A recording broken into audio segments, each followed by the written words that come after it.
breaking down the deals, data, and disruption shaping global markets. You're listening to The Daily Ledger with Dennis Sert.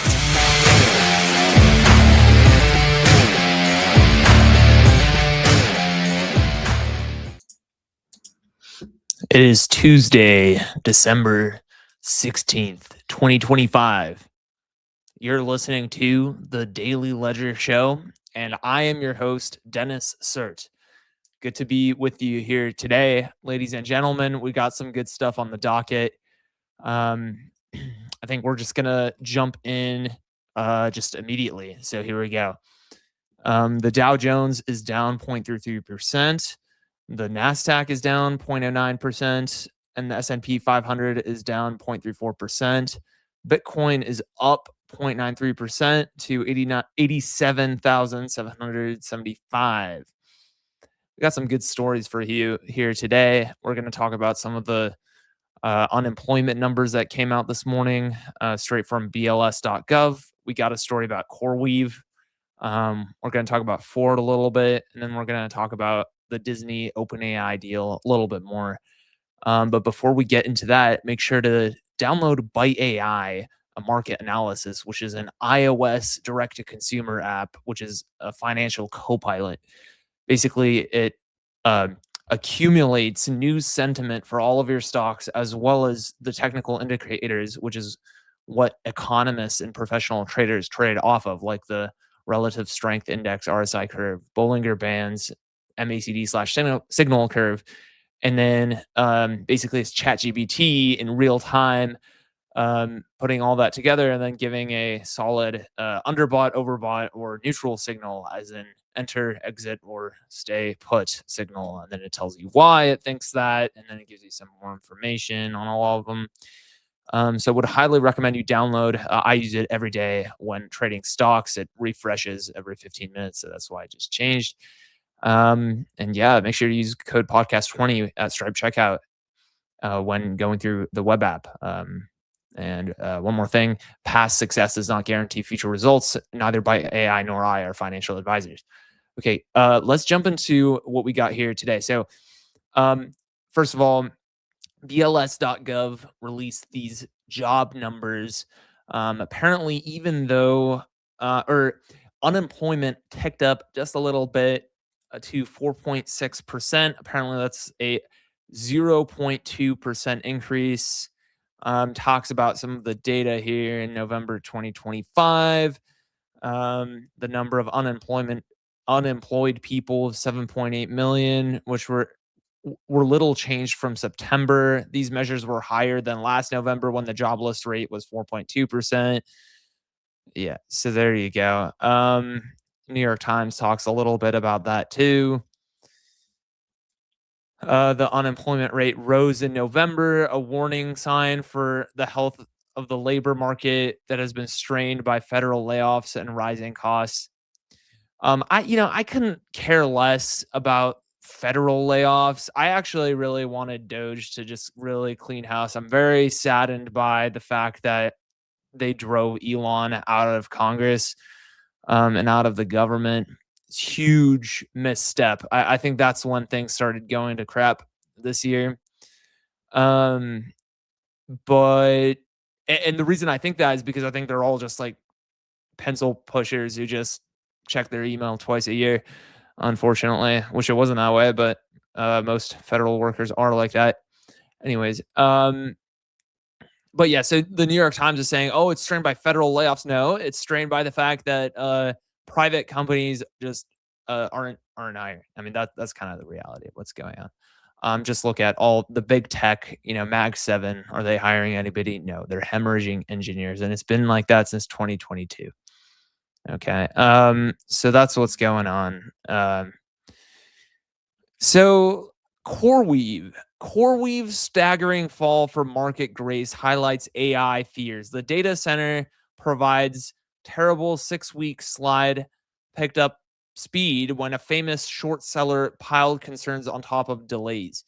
So this morning, the Wall Street Journal came out with this exclusive article, and I guess like CoreWeave is kind of on a downward trajectory, which is kind of unfortunate.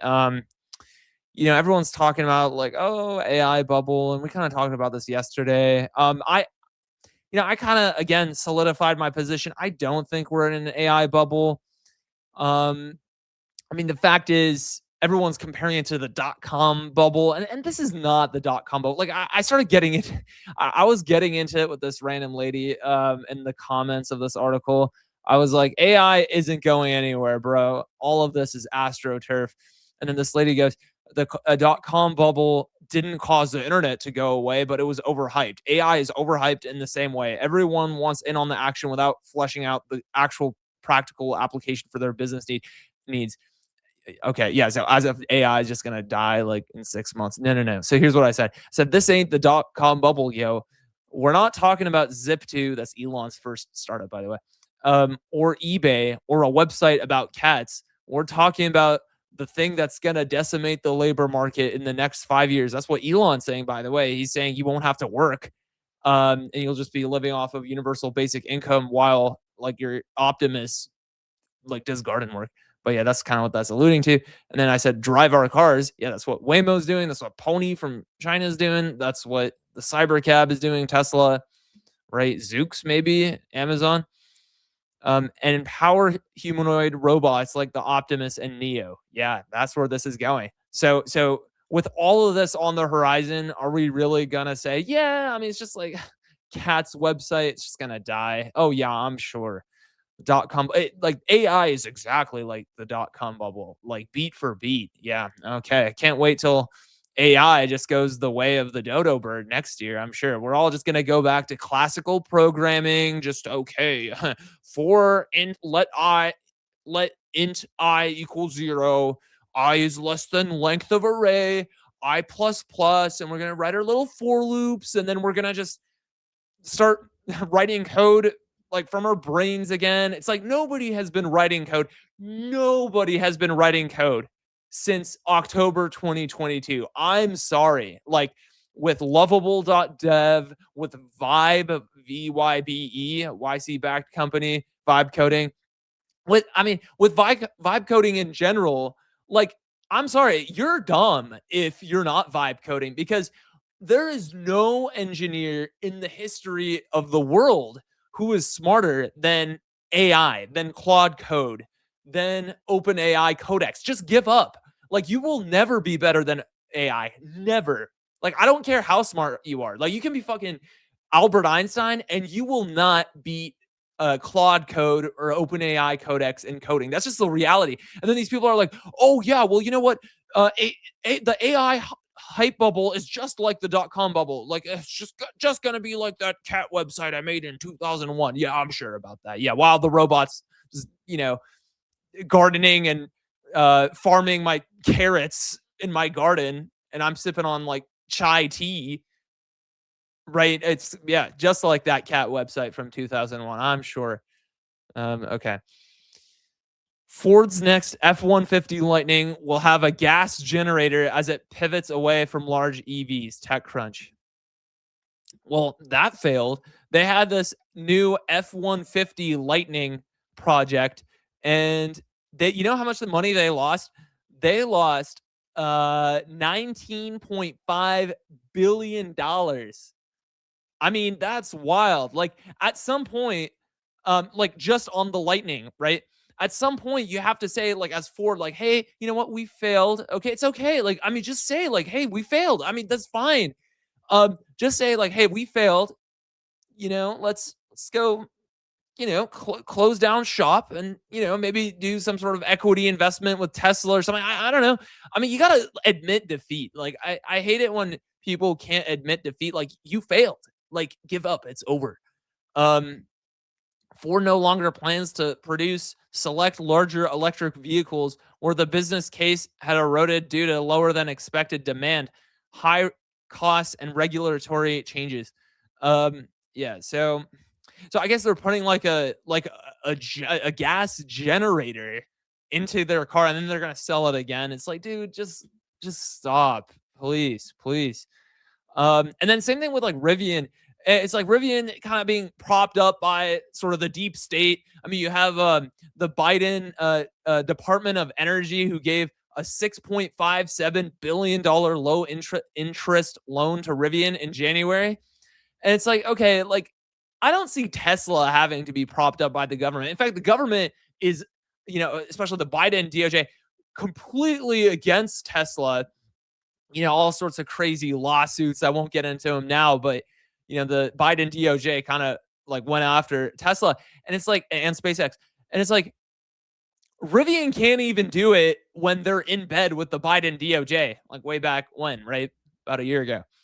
And it's like, why are we still entertaining these companies? Like Ford F-150 Lightning failed. Rivian, oh my God. Oh, Rivian's a big company, but in the background, there's the Biden DOE who's giving them like $6.57 billion in low interest loans. And it's like, oh, wow, they're a serious company. No, they're not. Get out of here. Ugh, disgust me. Okay. Okay. Finally, we have Disney's OpenAI deal is exclusive for just 1 year, and then it's open season. Yeah. So we were talking about this a little bit. So Disney, as we know, struck an all equity deal with OpenAI. Basically, OpenAI can use Disney IP and characters and stuff for Sora, their video generation model. Yeah, so again, we covered this already, but the thing that's interesting here is that apparently under the license, basically users like you or I, just like consumers, will be able to use Sora to like generate videos of like Disney characters. And then we have the option, again, as consumers, of uploading that to Disney Plus, their streaming platform, just like YouTube, and then they can display it. It's like, how low can you go if you're Disney? Like, you must be really desperate. That's wild. Turning Disney Plus into essentially YouTube. I mean, that's just wild. And it's like, you kind of look at the state of the industry, right? So that's their AI deal. But then you kind of look at Disney's decline, kind of in parallel with the decline of box office sales over the last 5 years. I mean, let's face it, the box office hasn't come back really since the pandemic. The pandemic made people realize that people don't have to go to the movie theaters to watch movies. They can just sit in the comfort of their home and just stream, right? And it's been really tough to get people back into the movie theater for them. And then so now they're trying to do, like, ever since Avengers Endgame, they've been Marvel, i.e. Disney, right, subsidiary. So Marvel has been trying to get people back. Disney has been trying to get people back to watch Avengers Doomsday, right? And what's funny is that with the upcoming Avatar, also Disney IP, by the way, Avatar fell off, but just, side point. But so they're trying to get people to watch Avatar, Fire and Ash. But at the same time, what they're doing is they're playing 4 separate Avengers Endgame trailers over 4 different weeks. And it's kind of like funny because if you were like, the goal is presumably to have people want to watch all 4 variations of that Avengers Doomsday trailer, right? So that would mean that if you were a dedicated fan and you really wanted to watch all 4 of them, all 4 variations of that Avengers Doomsday trailer, you'd have to go and watch Avatar, Fire and Ash, a 3-hour and 17-minute film. You'd have to watch that 4 separate times. It's like over like 13 hours, I think. That's kind of wild. I think actually just shy of 13 hours. But anyways, like, that is just so wild. Like, what is going on? And it's like, even with the new Avengers Doomsday, which is supposed to come out in December 2026, it's like, I mean, Tom Holland, I mean, poor guy. Like, he got kind of screwed with some of the deals he made. He went, like, I think, like, unfortunately, I'm not like making fun of this. I'm literally like 100% sincere. Like, he had some, like, I guess a few, like, he has some mental health problems now, like, just slightly. He's a little like depressed and stuff, just based off some of the roles he took, like the Hidden Room, the Crowded Room. A few other roles he's played, hasn't been good on his psyche. Poor guy. Like, and I mean that sincerely. And I don't think he's coming back to play Spider-Man. So they're having to get Tobey Maguire and Andrew Garfield back, and they've rebooted already like 3 or 4 times. I'm talking about Spider-Man for Avengers Doomsday. So and then the different trailers, they're swapping out Spider-Man left and right. They started filming in July without a finished script. They're bringing back Robert Downey Jr. for like an exorbitant amount of money. It's like $10 billion, something like that. And he's playing a different character now. He's not playing Tony Stark. He's playing Victor Von Doom. It's like, okay, like, and then they're expecting people to come see the movie. It's like the hype train's over. Like no one wants to come and watch superhero movies anymore. Like it's so bad. It's so bad. I actually have to double check something. I think, did Superman break even or do a profit in 2025? I just wanted to see if they made a profit like James Gunn's Superman, because let's see.